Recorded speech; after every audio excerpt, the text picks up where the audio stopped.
You walk up to a desk and the person behind it asks for ID. Not because anything has gone wrong, because the whole interaction depends on one thing. Can this person believe you are who you say you are? A bank counter, a clinic desk, a locked office building, a government counter. Any place where your face alone is not enough. There is just you, standing there, trying to convince someone who does not know you that your claim is good. Online, this gets compressed into passwords, codes, recovery emails, and a little tests that ask whether you are human. In person, it is older and more blunt.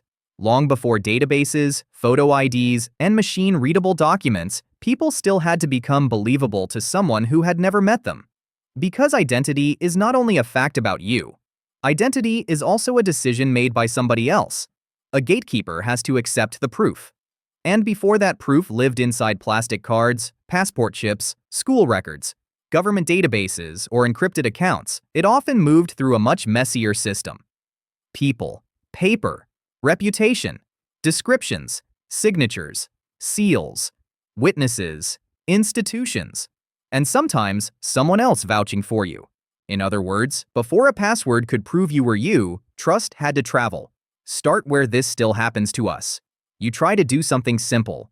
Renew a document. Open an account. Recover a login. Apply for something official. Suddenly the world becomes weirdly suspicious of you. It wants a physical ID. It wants a photocopy. It wants a birth certificate. It wants proof of citizenship. It wants your name to match your name somewhere else. It wants a document that was issued by an authority it recognizes. And if you do not have the primary thing, it starts asking for secondary things. A card, a record, a school document, a health card, a witness form, a paper trail. This is annoying, but it reveals something important. Even modern identity is not one magic key. It is a stack of proof. A passport feels like a single object, but that object is really a compressed trust chain. Somewhere behind it are forms, records, names, dates, citizenship evidence, photos, signatures, and a government office that agreed to bind those things together. That is why a passport can feel so powerful. It is not just a booklet. It is an institution speaking on your behalf. It says, roughly, this person is recognized by us. Let them pass. Help them if needed. Treat this document as meaningful. Identity proof is not only about you proving yourself. It is about borrowing trust from something the gatekeeper already trusts. Today, that might be the State Department, a bank, a phone carrier, a DMV, a school, or the device in your pocket. But the mechanism is older than the technology. If someone cannot know you directly, they need some bridge between you and a world they already believe in. And for a long time, that bridge was less like a password and more like a chain of people. Picture a traveler arriving somewhere new. Not the romantic traveler with a cloak and a dramatic sunset. The awkward kind. They need lodging, or credit, or permission, or a meeting, or safe passage, or simply to be taken seriously. But to the person on the other side of the desk, this traveler is just a claim with shoes on. They can say their name. Anyone can say a name. They can tell a story. Anyone can tell a story. They can look respectable. That helps, but it is not proof. The pressure lands on a different point. Who or what can stand behind this person? Sometimes the answer was a known person. A letter of introduction, a recommendation, a calling card, or a mutual contact could move an unknown visitor into a trusted network. We should be careful here.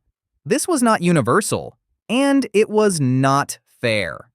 It depended on class, place, gender, race, institution, and access to the right people. That is part of the point. In a social proof world, being truthful was not always enough. Being connected could matter just as much. Someone else could function like your login credential. Not because they magically proved your soul, because they moved you from one category to another. Unknown visitor. Friend of someone I trust. Person carrying a recognized mark. Applicant with a record. Citizen described by an authority. That shift is the whole machine. And once you see it, old identity systems stop looking simple. They look like human networks deciding how much risk to accept before opening the door. Now the passport is one of the clearest places to watch this change. Today, a passport is one of the most familiar identity documents in the world. It has a photo, a name, a number, a signature page, security features, sometimes a chip. It is meant to be inspected by people and machines, but early passport history is less neat than the modern booklet suggests. In the United States, the Department of State has issued passports to American citizens traveling abroad since 1789. But it did not have sole authority to issue them until 1856. That means, for a long time, the system was more fragmented. Different authorities could issue travel papers, and that created confusion about which documents other governments would recognize. This is a good reminder that identity systems do not become official all at once. They harden over time. First, there is a practice, then friction, then rules, then forms, then standards, then security features. Then, eventually, a plastic card or a biometric booklet that feels like it was inevitable. But it was not inevitable. It was built because trust kept breaking. If too many people can issue a document, who should believe it? If a document has no photograph, how do you connect the paper to the person holding it? If names are misspelled, changed, translated, or shared by many people, how do you decide which person the record belongs to? If someone travels with a spouse, children, servants, or people under their protection, does one identity document cover one person or a whole group? These are not minor paperwork facts. They are clues that identity used to be more relational than it feels now. The National Archives notes that many 19th century passport applicants were men, and when an applicant traveled with his wife, children, servants, or other females under his protection, those names and relationships could be stated on his application with one passport covering the group. Children traveling solely with their mother could be included on the mother's application. That lands differently if you think of a passport as personal identity. One person, one document, one face, one number. But older documents could carry a household, a relationship, a dependency, or a social order. The document did not just say, "This is John." It could also say, "These people are traveling under John's protection." That is not a password. That is a map of power. And it shows why the answer cannot be reduced to before passwords, people used papers. The deeper answer is, before identity became more individualized, standardized, and machine-readable, many proof systems were tangled with status and relationship. Who could speak for you? Who were you attached to? Which authority recognized you? Which gatekeeper believed that authority? This also explains why physical descriptions mattered. Before a passport photo became normal, an application could rely on written description.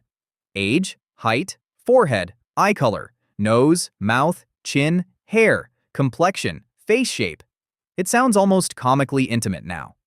Picture your login screen asking, "Please confirm, medium forehead, hazel eyes, round chin." But the stakes were real. A document has to attach itself to a body. If there is no photograph, the body has to be translated into words. That is an uncomfortable kind of identity. You become a list of features someone can inspect. And even when photographs did arrive, they did not make the challenge disappear. They changed the method. Modern documents still worry about tampering, substitution, copies, and whether the thing presented is physical and official. Current passport guidance still asks applicants to bring a physical, government-issued photo ID when applying in person. Digital IDs are not accepted for that purpose. That requirement is wonderfully stubborn. In a world full of screens, a major identity process still says, "Bring the physical thing."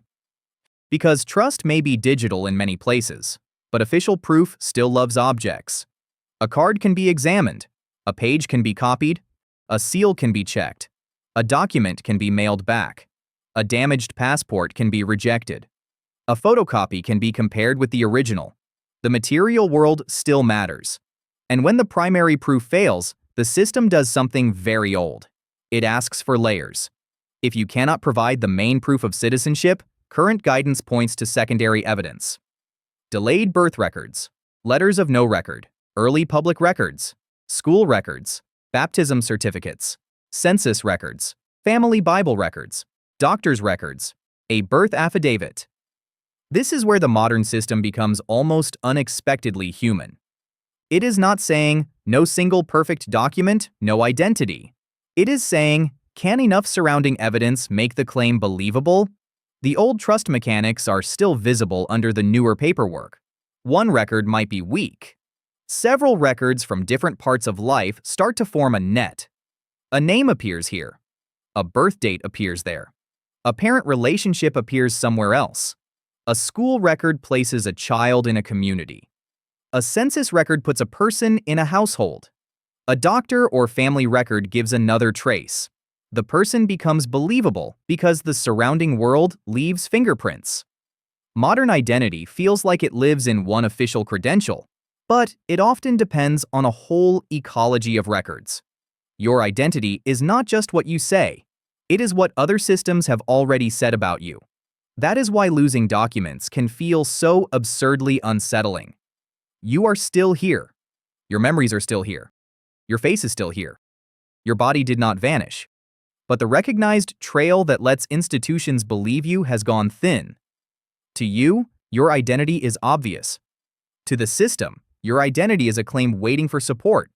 The working idea for this video is a model, not a universal law. Before passwords, you often needed trust from outside yourself. Not in every place, not for every person, not in one clean historical system. But across many proof rituals, the same pressure returns.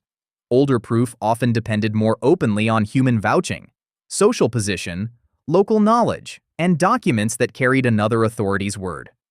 Modern proof tries to convert that into standardized evidence: a passport, a birth certificate, a photo ID, a machine-readable zone, a security fiber, a laser-engraved data page, a record search, a certified copy.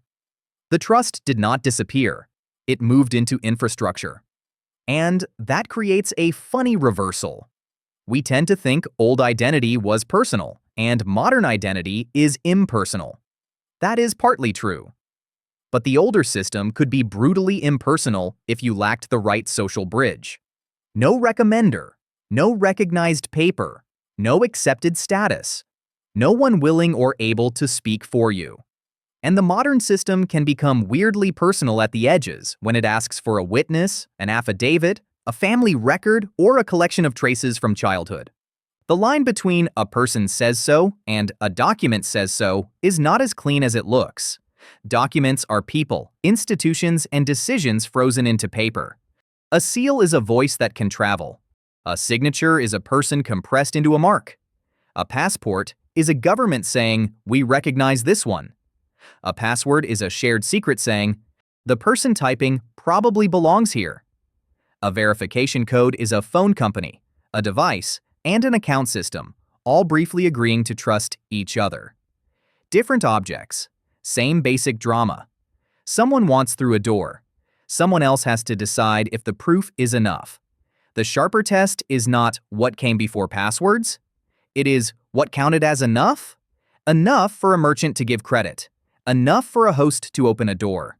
Enough for an official to issue a travel document. Enough for a border officer to let someone pass. Enough for a modern agency to accept that the person applying is the same person described by the records. And the answer keeps changing because every proof system creates its own ways to fail. If proof depends on reputation, outsiders suffer. If proof depends on paper, paper can be lost, forged, damaged, or issued by an authority nobody trusts. If proof depends on physical description, bodies can be described badly, ambiguously, or unfairly. If proof depends on photographs, photos can be substituted or manipulated. If proof depends on databases, errors can spread with terrifying confidence. If proof depends on passwords, people forget them, reuse them, leak them, or type them into convincing fake boxes. Every identity system is a compromise between trust, convenience, exclusion, and fraud. There is no perfect door. There are only different locks, and different people left standing outside. So when you get annoyed at a password reset, it is worth feeling the full comedy of the situation. You are not just fighting a website.